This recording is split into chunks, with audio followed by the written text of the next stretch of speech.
Okay, so episode 10, we've reached a milestone. We're 6 months in.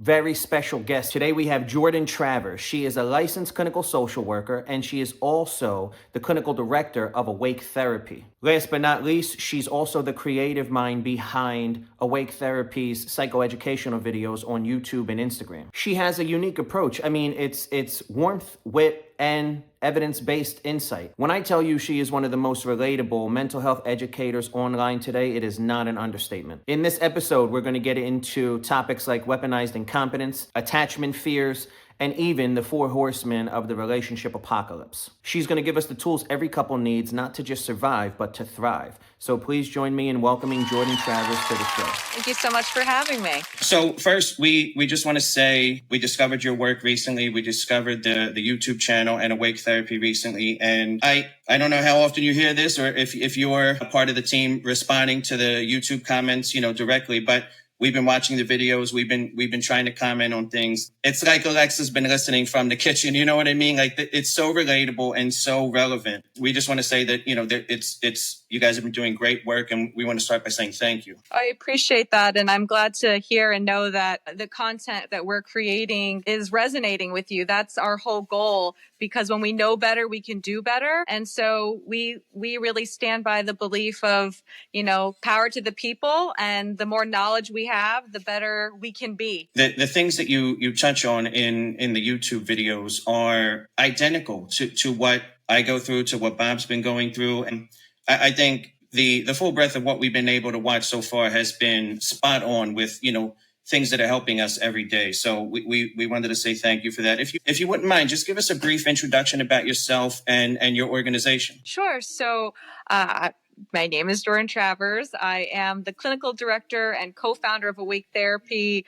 It's a practice my husband and I started. It wasn't something it was never this plan. It was never a goal that we aspired to do or to create. It just evolved from COVID. I was working in hospitals at that time. COVID hit. My children were very young at that time, kindergarten and daycare. Okay. So, and I was doing private practice on the side and experiencing some frustrations. And how Awake Therapy came to be was my husband, who is a psychologist. He's a social psychologist. He had said, Jourdan, I bet there are other therapists like you who feel this same way. We should reach out to them. We should see if they're interested in starting something. And so that is how Awake Therapy came to be and exist. And we have other therapists on our team from different states. But I would say for me, I have had the privilege of working in a variety of different settings: residential treatment, outpatient, child welfare,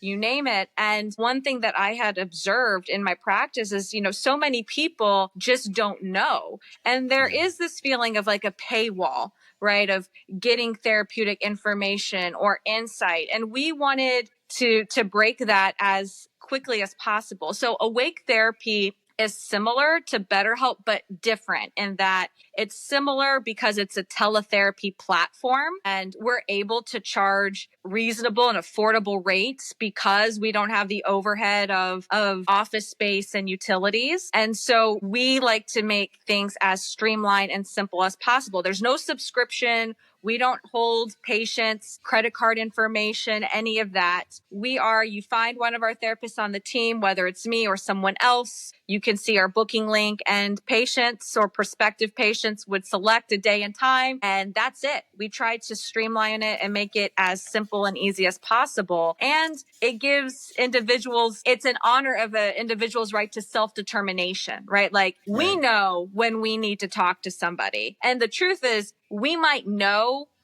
that we want change, but we don't know how that change is going to impact us, how we are going to change in wanting that change. And so I have some patients that, holidays can be really tough. Maybe they have to be around a family member and they need some accountability. We offer half-hour sessions for that purpose. Sometimes people just need a touch point. They just need to process or hear somebody else say like, okay, you've got this. Let's talk about what's going on. And we also do 60-minute sessions, which are 10 minutes more than a traditional therapeutic hour. And people have commented, they've said, wow, these are really reasonable, like affordable rates. Are you sure everyone is licensed and able to meet that demand to provide therapy? And we do. All of our providers are fully licensed, but that's important for us. We want to make therapy accessible for anyone, whether you're a single mom living in Mississippi or you're an executive in Manhattan. When you're in traditional therapy, you do feel like you're locked in. You feel like it has to happen every week, right? And when you read that on the website, that you can stop and start whenever you want, and you're putting the power in their hands, you might need 20-minute reassurance. You might need the full. Sometimes a lot happens in that last 10 minutes when you get cut off at the 50-minute mark, right? So the ability to dictate all of that as the patient, I thought that was a really awesome way to handle just the sessions in general. My goal is to become as obsolete as soon as possible, right? It isn't this kind of trough. I want us to talk about these issues, to practice skills, to learn effective ways to navigate what it is that you're going through.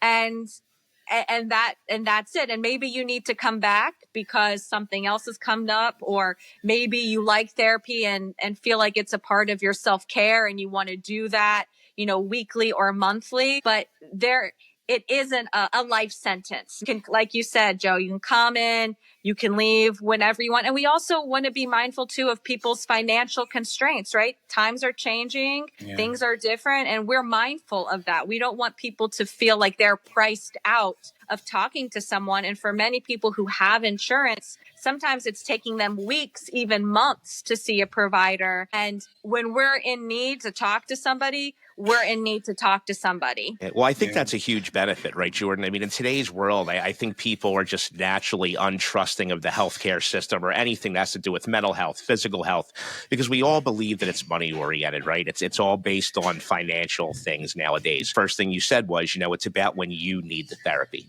I think that establishes trust right from the beginning, right? Wouldn't you agree? Absolutely. No one knows what you need better than yourself. Right? People who try to house themselves as I'm the expert, you need to listen to me. No, I am in the words of Irvin Yalom, a very, very famous older psychotherapist, I am a fellow traveler walking along this journey with you.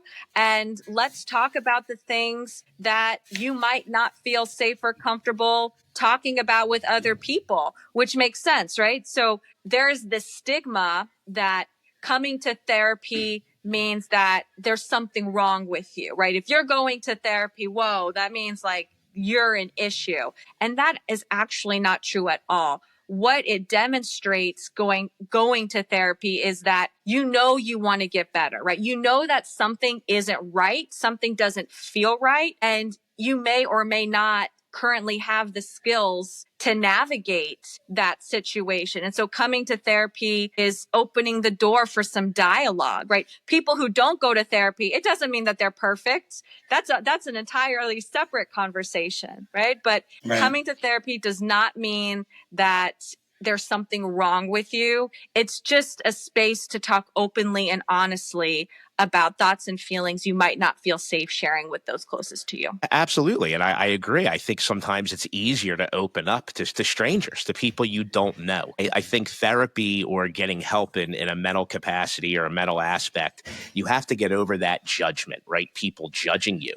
And when somebody doesn't know you, I feel like, for me anyway, I would go into that situation automatically knowing that they're not going to have a judgment of me because they don't know me. Right. Absolutely. And, a lot of times those fears that we have that they're going to think some type of way about me, those are the fears that we have of ourselves that we're projecting. Like, they're going to feel this way about me. It's like, well, no, they're not going to feel this way about me. The truth is I feel this way about me. And so maybe I need to talk about that. Like, why do I feel this way about myself? If I don't know how to build a deck, there's no stigma in hiring a contractor, right? So if I can't overcome a handful of things, why is there an issue, reaching out to awake therapy, right? I definitely think it's gotten better over time, but there's still a stigma with therapy in general. And if you're offering value and doing the best you can to help, you should become obsolete. I mean, that I've never heard anybody say that before. That's such a great way to put it. we're not going to beat this to death for the next 8 years, right? We're going to help you overcome this thing and come back when you need more help with something different, right? I mean, I think that's a great way to approach it. And I also think, too, our philosophy of approaching it that way is there is a lot of stigma and there is a fear, that, okay, you're keeping me on as a patient because I'm buying your dinner, right? Like you're relying on the income that I'm providing you. And that is not our goal. That is not our intent or my intent. It's teaching you the skills or talking about these things in a safe and supportive environment for you to feel empowered to start doing it on your own, and maybe talking about the fear of like why you've been afraid to do that, or even learning some language. Many people come to therapy, they don't even have the words or the language to describe what they're feeling or experiencing. And that's not uncommon, especially with passive aggressive behavior. You see that I'm getting passive aggressive because I don't have the words to say, I don't like that. I don't want to do that. It hurts my feelings when, fill in the blank. So I get emotionally reactive, or I respond in a passive aggressive way because that's my way of trying to communicate displeasure. It's not an effective form of communication, but something doesn't come from nothing, right? We've learned that from someone, whether it was our parents, teacher, whomever. And so for us to do something different, we have to learn something different. One of the first things that brought us into your work, into your husband's work and awake therapy is weaponized incompetence. So you've described it as a dance, right? A relational dance more than something that's deliberate. And so psychologically, I'm curious what can happen early on in someone's life that tends to set them up to then later check out of those household roles or to lend themselves to being incompetent. Can I stop you right there, Joe, for 1 second? Let's also Yes, make sure we explain what weaponized incompetence is. Sure. So weaponized incompetence, right? Kind of feeling like, oh, I can't do it. I don't know how to do it, right? This kind of hands in the air. Oftentimes you see it used in explaining like household chores or maybe even caretaking or caregiving duties, with diaper changing. Oh, I don't know how to change a diaper. I've never had to do that before. You do it, right? Or I don't know how to clean window seals. Fill in the blank. You're better at it than me. Can you do it? So it's this dance of, I don't really want to do it, but I may or may, I might not feel comfortable or confident to say that I don't want to do it. And I haven't seen other men or women or whomever doing this, activities. So I'm just going to throw my hands up and say, no, I'm not going to do it. I will say there is kind of this gender stereotype that it's just men who do it with women's work, but that's not the case. I've seen women also do weaponized incompetence when it comes to things like finances and taxes or books. You're like, oh, I never learned how to do that. It goes both ways, right? We're calling a spade here. It's not, we all have to be on the same page. And weaponized incompetence, it doesn't just hurt men or women, it hurts men too, right? Because what it is touching on without directly addressing it is patriarchy, in that many men, again, I'll say something doesn't come from nothing. Where there's smoke, there's fire. Many men did not see their fathers or other men doing some of these activities that women are wanting or expecting of their partners. And I'm not here to label it good, bad, right, wrong, right? We were just in a different place societally and culturally at that time. And times, they are changing, and they have changed. And so it's opening the door for some dialogue around this, and to have some awareness, engaging in this dance or having weaponized incompetence. It doesn't mean that it's intentional, right? Sometimes we do it and it's not malicious or vindictive. It's legitimate. I legitimately do not know how to do this. I did not see somebody model this behavior for me. And there might be some legitimate fear. Like if I do it, I might mess up, or what is it that you're expecting, right? It's having a dialogue. And that's the big piece of it, where we have to be talking about these things. We just have to be talking in general. Yeah, it sounds a lot like, especially in marriage, right? Most problems are from lack of communication. right? Would you agree? I mean, I feel like 95% of the time when there's an argument, after it's cools and it's settled, you sit there and go, shit, this could have been resolved in 5 minutes if I would have just listened. Because I know when I get into an argument, right, I do a lot of the talking. And my wife does the same thing. And I think that's natural in a disagreement, let's just say. We try not to argue as much as have disagreements, right? Healthy disagreements.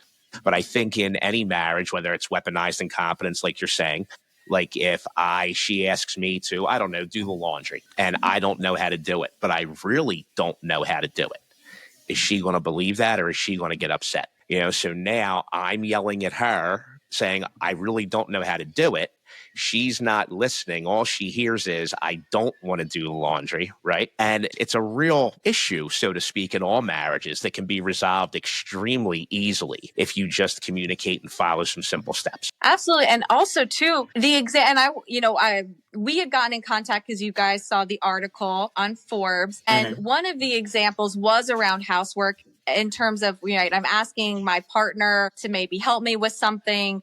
They don't know how. Is that adding more work on my plate? Well, I want to give a caveat to that and say there's open dialogue around that too, right? I wouldn't ask my husband, my spouse, to do like I know what he's good at and I know what I'm good at.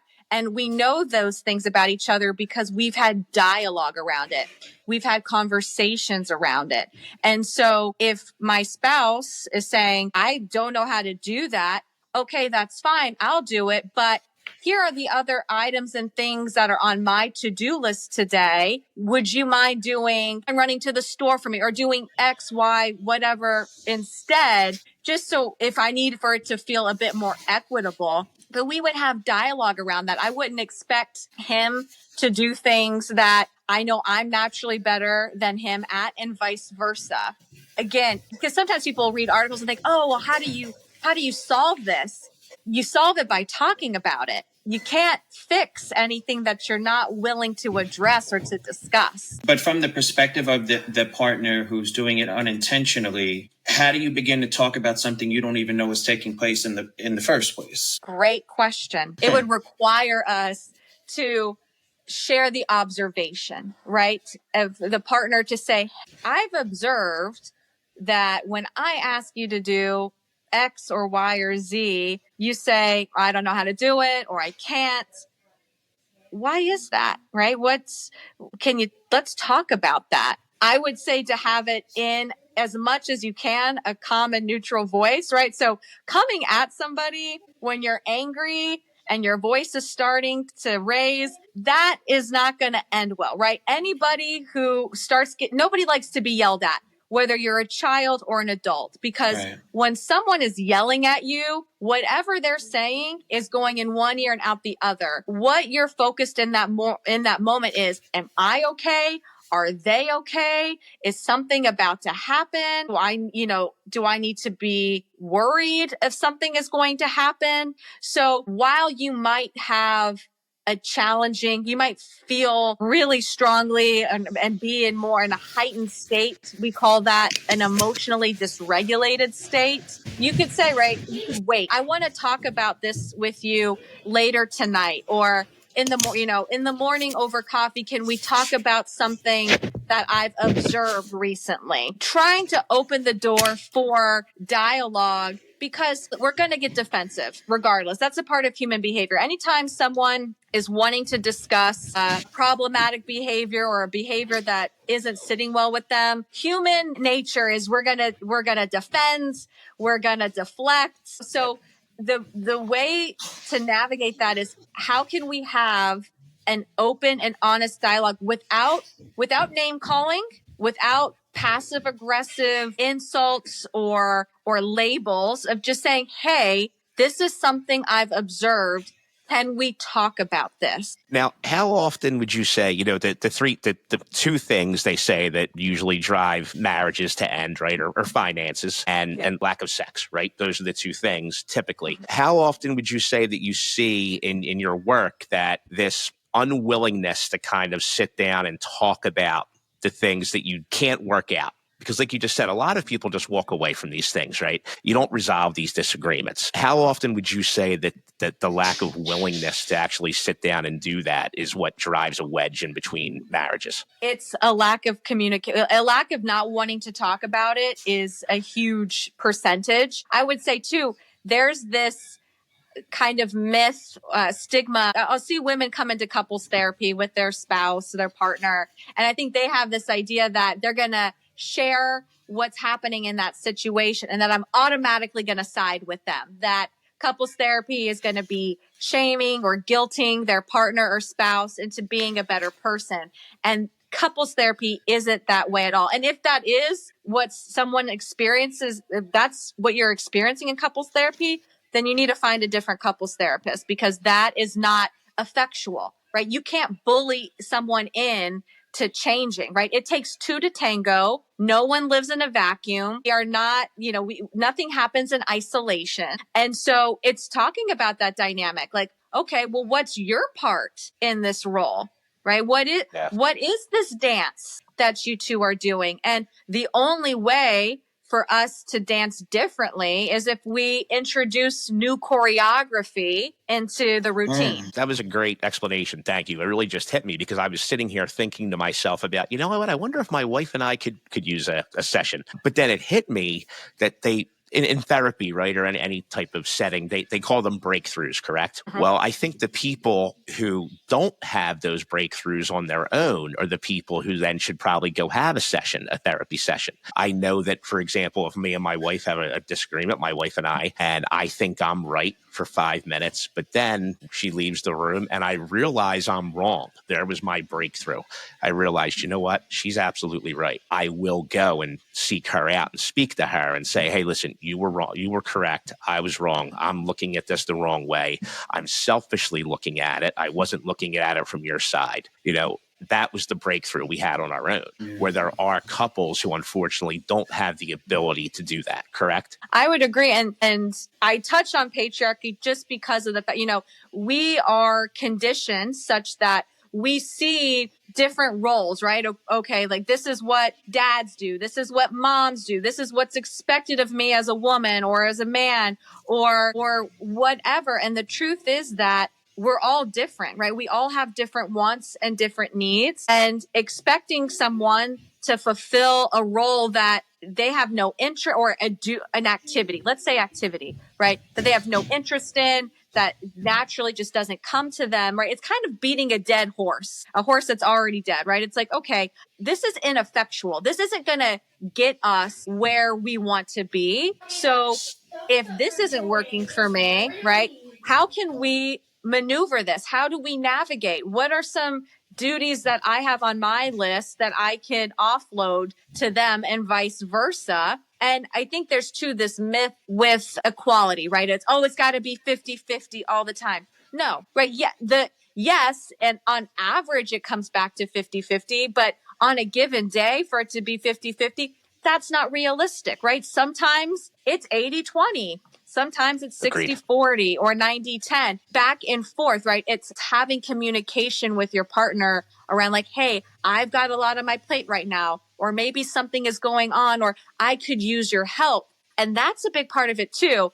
The question of how comfortable are you in asking for help? Many people are not comfortable asking for help for a variety of reasons, but exploring that, right? Can you ask for help? In what contexts and domains? Because the truth is that all relationship issues are childhood issues in disguise. We bring all of our past with us, those childhood experiences, our past relationship experiences, and that baggage plays out again in our current partnership, depending on the context and the dynamic. So we have to talk about it. It's a really provocative idea, this thought that I'll just walk away, I'll just leave it and it'll all get fixed. Absolutely not. Wherever you go, there you are. And those same issues you were experiencing in those other relationships, they're going to follow you. They're going to come with you until you figure out, why is this happening? Do you feel like some couples or some individuals in the partnership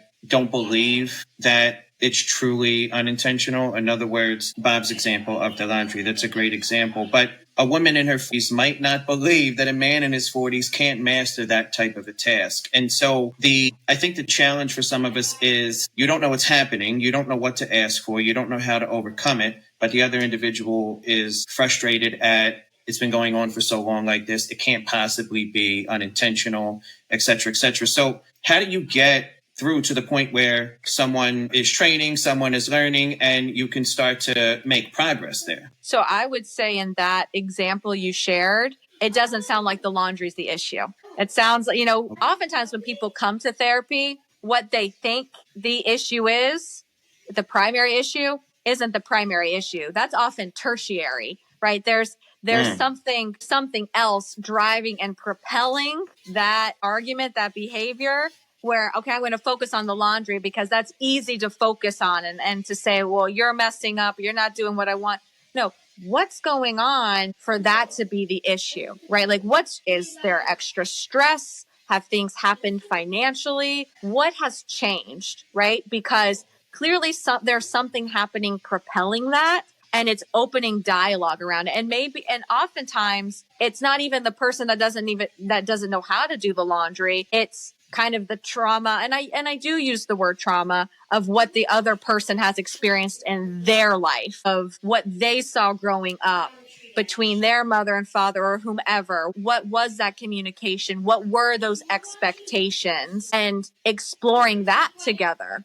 And asking ourselves, right, how can we be better for each other? Really, as humans, every human, we want three things. We want love, support, and compassion. And what is getting in the way for us as a spouse, as couples, to be able to provide that to each other? What's really going on here? Yeah, what's the underlying issue? Exactly. There is an underlying issue. And what I mean is, let's say Joe's spouse is constantly nagging him about the laundry or doesn't believe that he can't do the laundry, but isn't constantly getting upset about other things. In my mind, then that would tell me there's no underlying issue, that the spouse really doesn't believe that he knows how to do the laundry, correct? Or am I overthinking that? No, if we were to stay within that example, that premise, that there would be validity in that.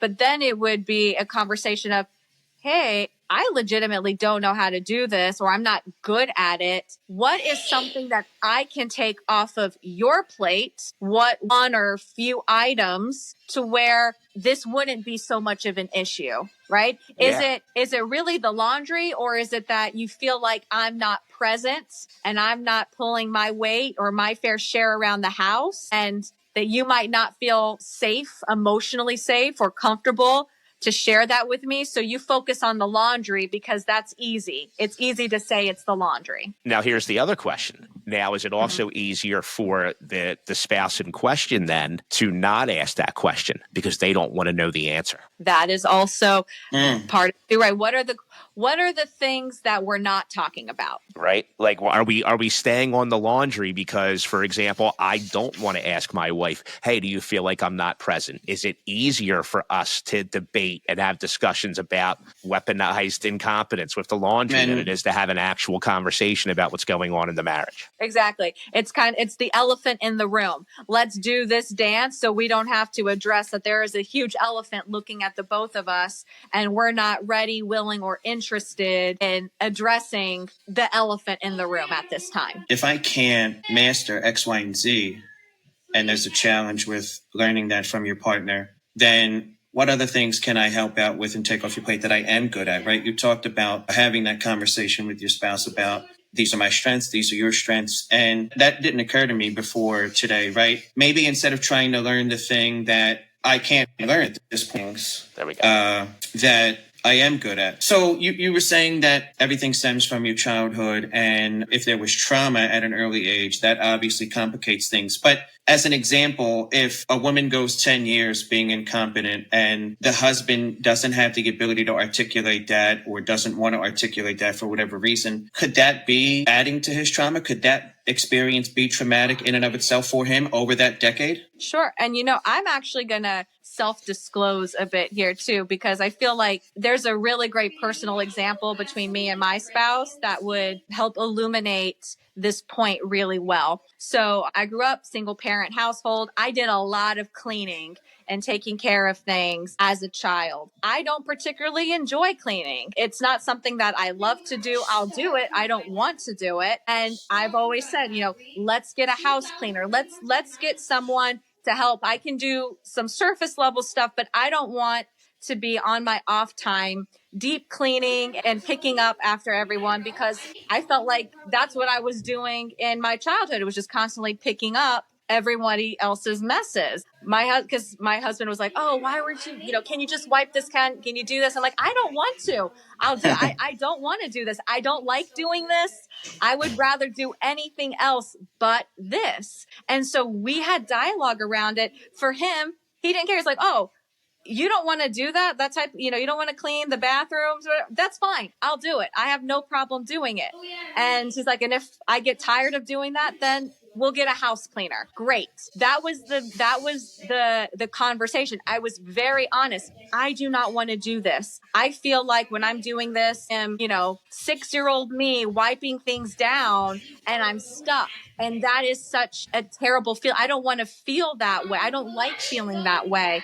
And so if there's a way for me to not have to revisit those painful, traumatic memories, I'm going to do that, right? I'm going to delegate. I'm going to explore other options. We couldn't get there as a couple without having that conversation. That requires some self-reflection, some self-awareness, and that also requires some vulnerability. I have to be willing to be vulnerable to share, "Hey, this is how, when you ask me to do this clean, this is how it's landing for me. And I know it's frustrating for you. It's frustrating for me. How do we get to a place where this is a non-issue for us?" Because I'll tell you, as couples, and this is an exercise. This is a good exercise that I do with patients. We often have the same arguments over and over and over again. They're cyclical. And I hate to tell you, the things that we loved about our spouse or partner when we met them, those are the things we end up loathing about them, later in life, especially if there is an argument you're having over and over again. Write it out, right? What is the argument? What is the situation? I will share again. So we have our families are both interfaith, Jewish and Christian. So it was with Christmas, right? Okay, do we have lights? Do we not have lights? If we have them, are they multicolor or are they blue and white? Do we have the menorah? And it was a constant argument about this. And so we wrote it out. I said, "Okay, this is my perspective and opinion. This is your perspective and opinion. What is a happy medium here, right? If we're going to have lights, okay, fine. What color? I don't care. Are we also going to have a menorah?" We wrote it out. We wrote out what we felt like the best solution was, and then we talked about it. But it's coming to the table with a solution versus coming to the table of, "I'm just going to attack you because you're not doing what I want you to do, and I'm getting pissed, and now I'm going to act like a petulant child and throw a temper tantrum over it." That's not effectual. Or be quiet and let the other person have their way, but then become resentful and upset and hold all that in. But it's a lot of work to do that with every issue and everything that arises in every facet of the marriage. And that's the hard part, right? If it was easy, everybody would have it licked. There's no such thing as an easy relationship, right? Damn you, Disney, right? We saw as kids, right? It always ended before like the 2000s. It's like you're riding off into the sunset. They never happily ever after. Okay, well, what comes after happily ever after, right? We weren't seeing Disney show us dialogue around duties, right? It was this fantasy, right? It was this provocative idea that you just meet that person, they're your one, and then everything is figured out and you don't have to have hard conversations. And that's just simply is not true. That's not realistic. Yeah. And like Leave It to Beaver, the Cosbys, even outside of this, everything was, and I do agree that I think after the virus, the lines got blurred way more, right? Women are mowing the lawn and men are doing laundry, or their daughter's hair or whatever. I think the fact that everybody is much more remote now. I am doing laundry in between Zooms. I never did laundry before. You know what I mean? I'm prepping dinner where it was always on the table when I got home before the virus. So it's interesting that everything kind of started for you with awake therapy after the virus, because that's really when so much changed, and something like this was necessary for a lot of people. Absolutely. There's few moments in history where it's like, okay, everything changed. Coronavirus is one of those where it's like, okay, there was a very clear demarcation and line between life before COVID and after. But prior to that, the only other things that come to my mind were, the housing crisis, the financial crisis in 2008, maybe for some people, but it was really like 9/11, right? Everything changed after 9/11, right? The way security, TSA, getting on planes. So there are these moments in life that globally change everything.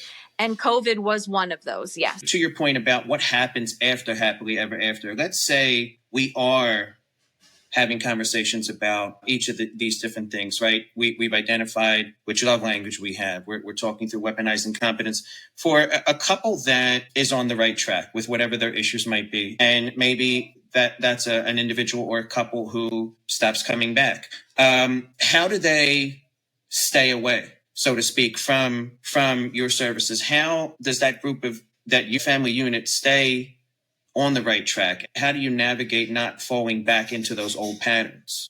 That's also a great question. I would say communication is key, but also support and resources. I'm going to say something that many people haven't heard, and I know many women get upset when they hear someone say to them, but it's true. It is not your spouse's job to make you happy. That is an inside job. That is internal work.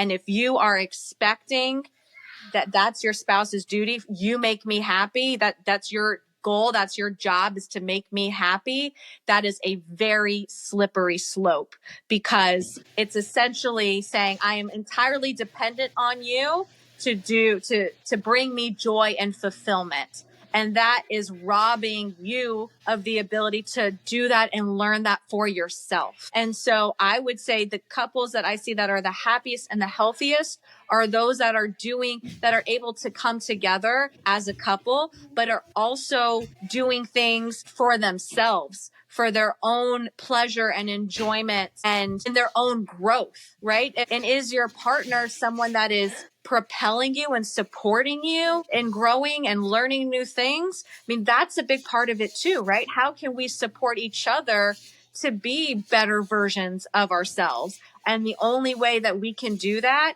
is for us to take responsibility for our lives. That's amazing.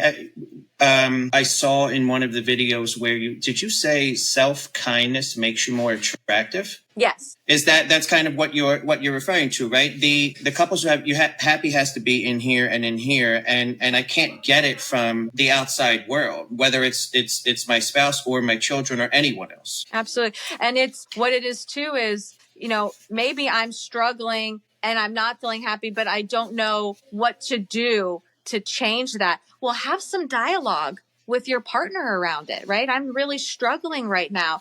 There's this provocative idea that, okay, well, their problems are their problems and my problems are my problems. No, if a problem is a problem for your partner, it's a problem for you. Not that it's your responsibility to solve it or fix it, but you're going to be impacted by it. You're going to feel it. You're going to notice it. And so have some conversation and dialogue around it. It looks like you're really struggling right now. Do you want to talk about it? Do you need to talk to somebody? How can I help you? How can I support you as you navigate this path? But it is your path, right? I cannot take that from you, right? The road to hell is paved with good intentions, right? We can sit here and think of the kindest, most loving and thoughtful way to share our thoughts and feelings or observations. But the truth is, like, once we say it, it's out of our control. It's up to them, right? It's going to land however it lands. Right. And we can have some dialogue around it. And yes, as partners, we want to make our partner happy. We want to bring them joy. We want to have those shared experiences together. But we also have to know that that's not our job. That's not our responsibility. And we want to support our partner in figuring that out and finding that out for themselves, right? We can be supportive, but we Can't do it for them. We can't Right. do it for them. I think that's the key, supporting them through it, but you can't do it for them. And it's not until both of you reach a happy place, so to speak, right, that you can start to feel like you're overcoming some of these things. Yes. Yeah, that's awesome. Jourdan, we appreciate you making time for us. Thank you very much. So you're on YouTube and Instagram, right? Where can people find you online? That's right. YouTube and Instagram. We also have a website, therapytips.org. All of the articles we've published on Psych Today, on Forbes, on CNBC are housed there because we know, Forbes, other companies, they have a paywall, right? You can only get so many free articles a month typically. Our website, all of the articles we've written are free of charge. We also have personality tests or tests that people might want to explore in terms of relationship satisfaction, job satisfaction, just as a way for us to get to understand and know ourselves better. And all of the resources we provide on Therapy Tips are free of charge. We don't take a cut. It's not behind a paywall. None of that. It's if you want to know, you can check on the website. We probably have an article about the topic, and it's a way to kind of explore and deep dive and reflect on, maybe this is an issue for me. And we hope to facilitate that type of self-reflection. That same website is where folks can reach out if they actually do need help, if they want to start their first session and find a therapist that fits their needs, correct? Well, so that's a great question also. So no, our website for booking is awaketherapy.me, and we offer free consultations. All consultations are free of charge because maybe you want to try it out and you think this might be good for you, but I might not be the right fit, or another therapist on our team might not be the right fit. We do a 15 to 30 minute phone consultation to talk about this, to talk about what's going on, and to also see if we are the right resource for them. And if not, we provide them with resources that they can explore on their own. And if they decide to come back, they can do that too. So there is no financial commitment. We don't have people on like a ball and chain of, now you have to book and you have to pay this amount of money. Absolutely not. It's just opening the door for a deeper conversation. I think that's fantastic. We want to become obsolete, free consultation. I mean, those are the things that kind of show you what type of organization it is, right? Those things speak volumes to the kind of people that are behind the scenes and the help that folks are going to get. Jourdan, we can't thank you enough. I appreciate you making some time. I appreciate you writing back to our original email.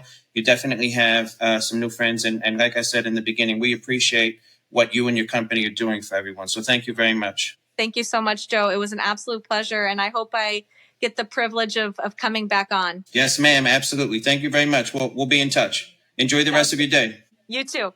Bye. Bye-bye.